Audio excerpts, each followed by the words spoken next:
I try to help at least plant a seed for those who may be suffering or may have at least a minimal understanding that there's maybe some difficulties that they're struggling with, either alcoholism addiction wise or mental illness wise, so that they can understand that it will not only affect them if they start to suffer so severe, it will affect their career, potentially their patients, their family members.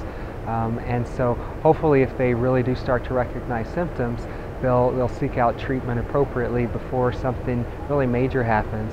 Also for people who recognize some key red flags in some of their peers, that they would be looking out for the patients. There's the the AMA, or the American Medical Association, actually has an ethical obligation for us to report anyone who we suspect may be impaired.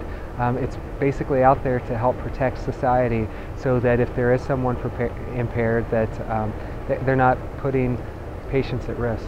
So when you were in residency or in med school, did anyone come in and give a similar talk to you? Actually, no.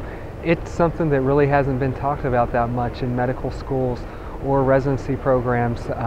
Here recently there's much more of a drive to get this out there, because I think mental illness is now coming to light. A lot more alcoholism and addiction are starting to come to light, but still for professionals and especially for physicians, it's something we don't want to talk about.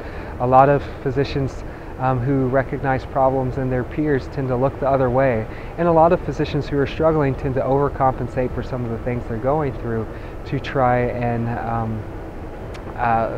prove to themselves that no, I don't have a problem, look how well I'm doing at work.